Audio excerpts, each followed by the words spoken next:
You think you know Siberia, snow, exile, and endless cold, a place where Russia sends the people it wants to forget. You couldn't be more wrong. Siberia is not a punishment. It is not a wasteland. It is not empty. Siberia is the largest wilderness on Earth, a continent hidden inside a country, a place so vast, so strange, and so beautiful that even the people who live there spend their entire lives discovering it. Here is the first thing that stops people cold. Siberia covers more than 13 million square kilometers. That is larger than the United States and Europe combined, and yet fewer than 1 person per square kilometer lives here. This is not a region. This is another world. But size alone does not explain what Siberia is, because Siberia is not one thing. It is everything. It contains the world's largest forest, the world's deepest lake, the world's coldest inhabited place, active volcanoes, sand deserts, alpine meadows, Arctic tundra, rainforests, all inside one landmass, all inside one country. Where does Siberia begin? There is no clean answer, no border crossing, no sign. Technically, it starts just east of the Ural Mountains, the invisible geological line dividing Europe from Asia, and stretches all the way to the Pacific Ocean, nearly 7,000 kilometers across.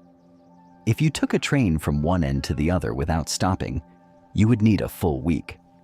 Beneath those 13 million square kilometers lies another world entirely. Most of Siberia sits on permafrost, ground that has been frozen for tens of thousands of years. And inside that frozen ground is something extraordinary. Preserved mammoths with fur still intact, seeds that sprout after 30,000 years in ice, viruses from the Ice Age still alive, reawakening as the ground thaws. Siberia also holds nearly 80% of Russia's natural resources: oil, gas, gold, diamonds. The entire Russian economy runs on what lies beneath this frozen land. And yet, for most of human history, Siberia meant only one thing: exile, under the czars, under Stalin. Millions of people were sent here to disappear into the wilderness. The forests around Kolyma and Magadan became graveyards without markers. But here is what those people found when they arrived: not emptiness, not nothingness. Something far more powerful than punishment. A land so wild and so alive that it changes everyone who enters it. Siberia does not break people. It reveals them. This is where our journey begins. There are places on Earth that feel like they belong to another planet. Places where the ground breathes heat, where glaciers flow into volcanic craters, where the air smells of sulfur and the sky fills with ash. Kamchatka is one of those places. Tucked in Russia's far east, the Kamchatka Peninsula stretches nearly 1,200 kilometers between the Pacific Ocean and the Sea of Okhotsk. It is one of the most remote regions on the planet. No roads connect it to mainland Russia, no railways. Supplies arrive by air or by sea. And that isolation has preserved something rare: a landscape that still looks like the world before humans.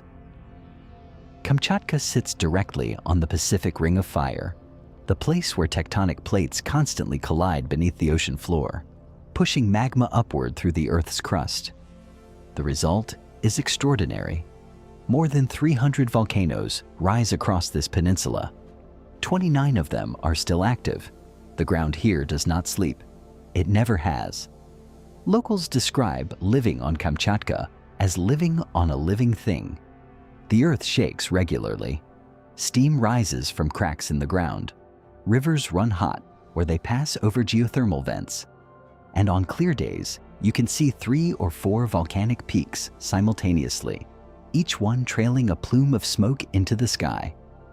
The most dramatic of them all is Kluchevskaya Sopka. At 4,750 meters, it is the highest active volcano in Eurasia. It erupts constantly, not occasionally, not rarely, constantly. Lava flows from its crater almost every year. ash plumes reach 10 kilometers into the atmosphere. And yet, people live within sight of it, because Kamchatka is not a place you leave.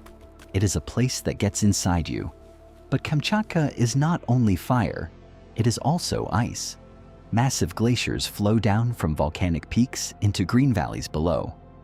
Arctic tundra covers the higher elevations, and the rivers, fed by both glacial melt and geothermal springs, run cold and clear and absolutely full of salmon. This is where one of nature's greatest spectacles happens every year. Pacific salmon return from the ocean in numbers almost impossible to comprehend. Millions of fish pushing upstream through the rivers, and waiting for them, the largest concentration of brown bears on Earth. Kamchatka has more brown bears per square kilometer than almost anywhere on the planet. They gather at the rivers in late summer, pulling salmon from the water with their bare paws, growing enormous on the abundance before the long winter arrives. This is Kamchatka, fire beneath your feet, ice above your head, and life, extraordinary, violent, beautiful life, everywhere in between.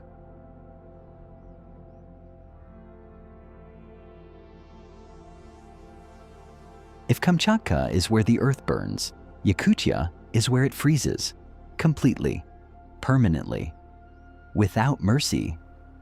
Yakutia is the largest republic in Russia. It covers an area bigger than Argentina, bigger than all of Western Europe, and yet only about 1 million people live here. In winter, you can drive for 12 hours without seeing a single light, not a house, not a road sign, not another human being, just white, just silence, just cold. And the cold here is not like any cold you have ever experienced. In January, temperatures in Yakutia regularly drop below minus 60 degrees Celsius. That is minus 76 degrees Fahrenheit. At that temperature, boiling water thrown into the air freezes before it hits the ground. Exposed skin develops frostbite in under 2 minutes. Engines must be kept running all night, or they will never start again. Metal becomes brittle and snaps like glass. The town of Oymyakon holds the record, minus 67.7 degrees Celsius recorded in 1933. The coldest temperature ever measured in an inhabited place on Earth. And people still live there. Roughly 500 people call Oymyakon home. They go to work, they send their children to school. School only closes when temperatures drop below minus 52 degrees Celsius. Think about that for a moment. But Yakutia is not defined only by its cold. It is defined by what the cold preserves. Beneath the surface of Yakutia lies the most extraordinary natural archive on Earth, permafrost that has been frozen for up to 700,000 years.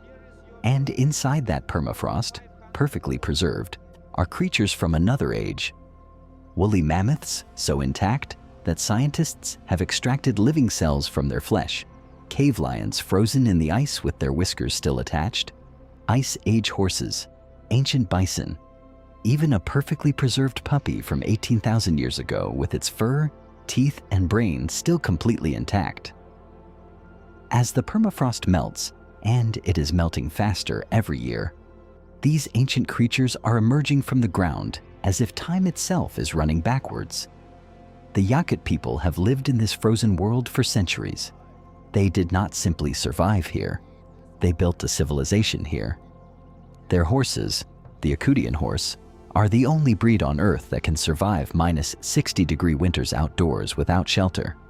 Their cattle, their dogs, their entire way of life evolved to thrive in conditions that would kill most living things within hours.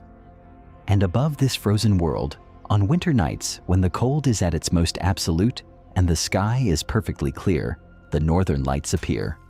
Curtains of green and violet light moving across the sky above the ice. In the silence of a Yakutian winter night, with the temperature at minus 50 and the aurora filling the sky, you understand something that is very difficult to put into words. This is not the end of the world. This is one of its most extraordinary beginnings. There are lakes, and then there is Baikal. Nothing prepares you for it. You can read the numbers 100 times and still not be ready for the moment you first see it. A body of water so vast, so deep, and so ancient that it feels less like a lake and more like an ocean that forgot to connect to the sea. Baikal is 636 kilometers long, nearly 400 miles. It is 1,642 meters deep at its deepest point, over 5,300 feet. It holds 1/5 of all the unfrozen fresh water on Earth, not 1/5 of Russia's fresh water, 1/5 of the entire planet's. Every river in the world combined would take a full year to fill Lake Baikal, but numbers still do not tell the full story. In winter, the surface of Baikal freezes, not gently, not quietly, with enormous force. The ice grows to over a meter thick, and as it forms, it creates something found nowhere else on Earth. The ice of Baikal is transparent, perfectly, extraordinarily transparent. You can stand on the surface and look straight down through a meter of solid ice into deep blue water below. Air bubbles frozen mid-rise, cracks spreading through the ice like lightning bolts captured in glass. Entire underwater landscapes visible through the frozen surface as if through a window. In summer, the water turns a color that has no name, a pure, deep sapphire blue that changes shade with the light and the depth and the weather. So clear that you can see down more than 40 meters, 130 feet, into water so pure you can drink it directly from the lake. Baikal is 25 million years old. It is the oldest lake on Earth by a distance that is almost impossible to comprehend. Most lakes exist for a few thousand years before silting up and disappearing. Baikal has been here since before the Himalayas reached their current height. It is not just a lake. It is a living record of 25 million years of geological and biological evolution, and the life inside it reflects that age. More than 2,500 species live in Baikal. 2/3 of them exist nowhere else on Earth. Nowhere. Species that evolved in complete isolation over millions of years into forms found only in this one lake in the middle of Siberia, including the Baikal seal, the Nerpa, the only freshwater seal on the planet. A seal that lives thousands of kilometers from the nearest ocean, and no one is entirely certain how it got there. For the Buryat people who have lived on Baikal's shores for centuries, none of this requires scientific explanation. Baikal is not a lake. It is a living spirit. They call it the sacred sea. They believe it breathes. When its ice cracks in winter, and it does crack with sounds like cannon fire that echo across the frozen surface, they say it is the earth itself speaking. Stand on the shore of Baikal on a winter morning when the temperature is -30 and the ice is cracking beneath your feet, and the transparency of the frozen water reveals a world below that seems to glow with its own light. And you will understand exactly what the Buryat people mean. This is not just water. This is something else entirely. There is a forest in Siberia that is so large it changes the weather of the entire planet. Not the weather of Russia, not the weather of Asia, the weather of the entire planet. The Siberian taiga covers more than 5 million square kilometers. That is larger than the entire continent of Australia. It is the largest forest on Earth, larger than the Amazon. And unlike the Amazon, which most people think of as the world's great forest, the taiga does its work in silence, without headlines, without documentaries, without anyone paying very much attention at all. It produces a significant portion of the world's oxygen. It absorbs an enormous amount of the world's carbon. It drives weather patterns across the entire northern hemisphere, and almost no one talks about it. Walk into the Siberian taiga, and you understand immediately why it feels different from any other forest. The silence is the first thing, not the quiet of a forest where you can still hear distant roads or aircraft. A different kind of silence, absolute, complete. The silence of a place so vast that human noise simply cannot reach it. the trees are next. Larch, pine, spruce, birch, stretching in every direction without interruption for distances the mind cannot properly process. In the deepest parts of the taiga, you can walk for weeks without crossing a road, a power line, or any sign that humans exist. But the taiga is far from empty. This is one of the most biodiverse temperate ecosystems on Earth. Brown bears roam through the pine forests. Siberian tigers, the largest cats on Earth, move through the southern taiga like orange and black ghosts. Wolves, lynx, wolverines, moose so large they seem prehistoric, and birds, thousands of species of birds, filling the forest with sound during the brief Siberian summer. The rivers of the taiga are equally extraordinary. The Obi, the Yenisei, the Lena. 3 of the longest rivers on Earth, all born in the mountains to the south and flowing northward through the taiga to the Arctic Ocean. Their combined flow into the Arctic is so enormous that it affects the salinity of the entire Arctic Ocean. The taiga also holds Siberia's strangest geographical secret. In the middle of this vast pine forest, surrounded on all sides by trees and snow and more trees, lies a desert, the Kara Sands. 10 kilometers of golden dunes rising from the forest floor. Sand sculpted by Ice Age winds into perfect waveforms. Dunes that freeze solid in winter and burn under the summer sun. A geological accident that nature never corrected and that has no right to exist where it does. The indigenous Evenki people have navigated this forest for thousands of years. They read the taiga like a map, animal tracks, tree growth patterns, the behavior of rivers. Knowledge passed down through generations that allows them to move through millions of square kilometers of wilderness without getting lost. The taiga does not care about human history. It was here before the first human being set foot in Siberia. It will almost certainly be here long after the last one leaves. It is the last great wilderness, and it is still mostly wild. There are mountains that exist simply as geography, ridges of rock and ice that mark borders and block weather systems and appear on maps as jagged lines. And then there are mountains that feel alive. The Altai Mountains are the second kind, stretching across the point where Russia, Mongolia, China, and Kazakhstan meet. The Altai form one of the most biodiverse and spiritually charged landscapes on Earth. A UNESCO World Heritage Region, a place where snow leopards move across glaciers that have existed since the last ice age, where nomadic tribes have crossed the same high passes for thousands of years, where every peak, every river, every unusual rock formation has a name and a story and a meaning that goes back further than written history. The Altai are ancient in a way that the word ancient does not fully capture. These mountains were old when the Roman Empire was young. Their ridges were carved by glaciers that have been retreating for 10,000 years. Their valleys hold petroglyphs, carvings in rock, left by people who lived here before any civilization we have a name for. Mount Belukha dominates everything. At 4,506 meters, it is the highest peak in Siberia. 2 glaciers flow from its summit. Its slopes are covered in permanent snow.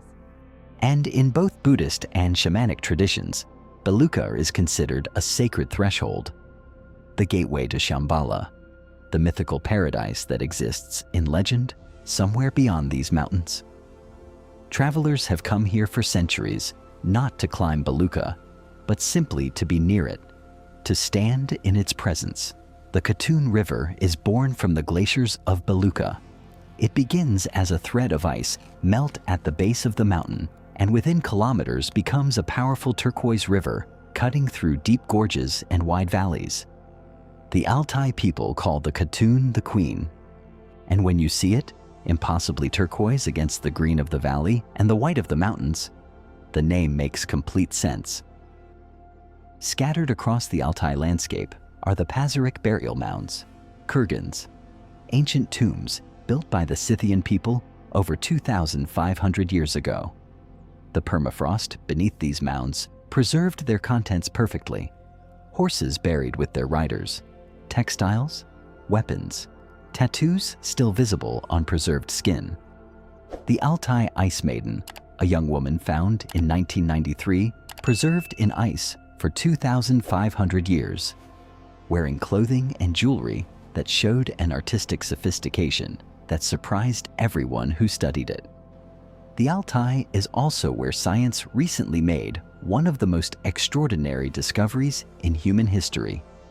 In Denisova Cave in the Altai Mountains, researchers found a tiny finger bone from a child, and the DNA extracted from that bone revealed something that changed everything we thought we knew about human evolution. The Denisovans, a separate branch of the human family tree. Unknown to science until that moment, living in these mountains while our ancestors were still in Africa. These mountains do not just hold beauty, they hold the story of what we are. Stand in the Altai on a clear evening when the light is gold and the Katun is running below and Beluga is visible on the horizon and the air smells of pine and cold water. And you will feel something that is very difficult to explain to someone who has not been there. The mountains are watching, and they have been watching for a very long time. Every wilderness needs a spine, a thread that connects its most remote corners to the rest of the world. In Siberia, that thread is made of steel. The Trans-Siberian Railway is the longest railway line on Earth, 9,289 kilometers, nearly 5,800 miles. Running from Moscow in the west to Vladivostok on the Pacific coast in the east, crossing 7 time zones, 2 continents, 16 major rivers, and more kinds of landscape than most people see in an entire lifetime. It was built between 1891 and 1916, under Tsar Alexander III, who understood something that no one before him had fully grasped, that Siberia could not be an empire if it could not be crossed. The railway was not just infrastructure, it was a political act, a statement that this impossible land, this continent of ice and forest and distance, belonged to Russia, and Russia intended to keep it. The human cost was enormous. Tens of thousands of workers, many of them convicts and exiles, cutting through mountains and swamps and permafrost with hand tools, dying from cold, from disease, from accidents in terrain that had no interest in being crossed by a railway.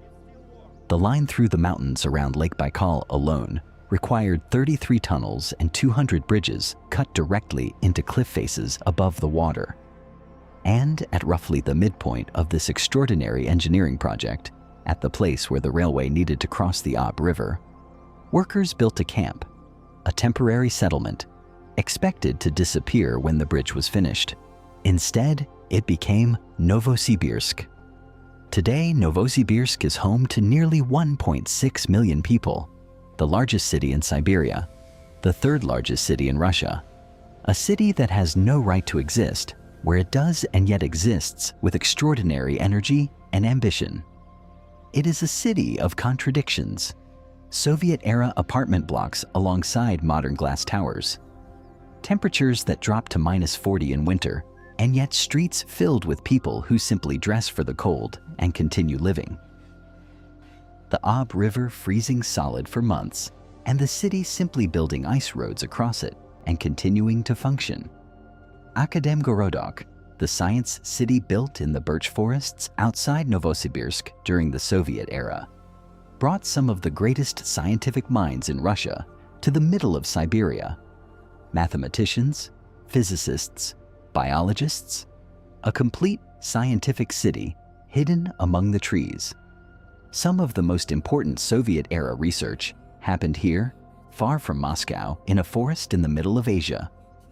But Novosibirsk is a pause, a breath, a moment of urban civilization in the middle of the world's largest wilderness. The real story is the railway itself.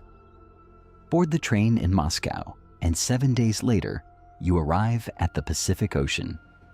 In between, 7 time zones of Siberia passing outside the window. the taiga appearing and not stopping for days. Frozen rivers, remote villages where the train is the only connection to the outside world. Passengers who board in one climate and disembark in another. The sun setting and rising and setting again, while the forest continues unchanged outside the glass. There is nothing else like it on Earth. A journey through the largest country in the world by the only thread that holds it together.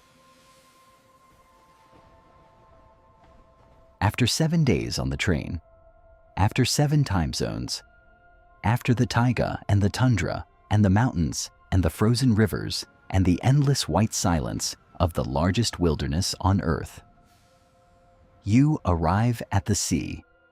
Vladivostok sits at the edge of the Pacific Ocean like a punctuation mark at the end of a very long sentence. A city of hills and harbors and bridges and ships. A place where the architecture is European, but the light is Pacific.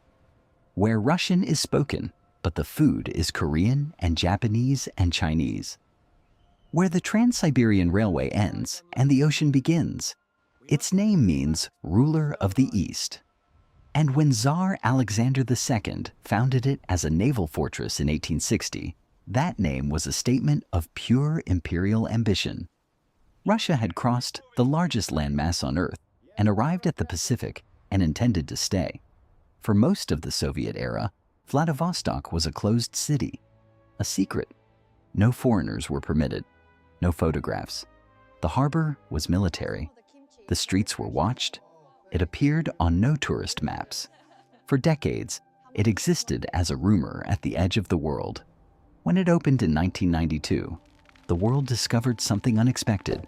Not a grim military outpost, a beautiful city, built on hills that rise steeply from the water, like San Francisco reflected in a darker mirror. The Golden Horn Bay at its center, named deliberately after the Golden Horn in Istanbul, curving between the hills with ships at anchor and bridges spanning the water. The Ruski Bridge opened in 2012. At the time of its construction, it was the longest cable-stayed bridge in the world. It connects the city to Ruski Island across the eastern Bosphorus Strait. Standing on the bridge in a Pacific wind, with the harbor below and the hills behind, and the open ocean ahead, you understand that Vladivostok is not the end of Russia. It is Russia's face turned toward Asia. The Pacific arrives here with full force, typhoons in summer, pack ice in winter, fog that can last for weeks. The sea here does not behave like a decorative backdrop. It is a presence. It shapes the city's mood, its economy, its character. The seafood markets of Vladivostok are extraordinary. King crabs so large they seem prehistoric. Sea urchin, scallops, salmon, species pulled from the Pacific that morning and sold on the harbor front by the afternoon. The Pacific Ocean's abundance arriving daily at the edge of Siberia. And at night, from the hilltops above the city, the view contains everything that Siberia's journey has been building toward. The lights of the harbor reflected in the dark Pacific water, ships moving in the distance, the Ruski Bridge glowing against the night sky, and beyond all of it, the open ocean, stretching west to Japan, to Korea, to China, to the entire Pacific world. Siberia begins in the Ural Mountains with the first cold breath of Asia. It crosses 13 million square kilometers of wilderness. It passes through fire and ice and forest and desert and the deepest lake on Earth and the coldest city on Earth. It carries 7 time zones of human history, indigenous wisdom, Soviet ambition, and natural wonder. And it ends here, at the edge of the Pacific, with the smell of salt and cold water and the sound of waves against a Siberian shore. This is not the end of the world. This is where it opens.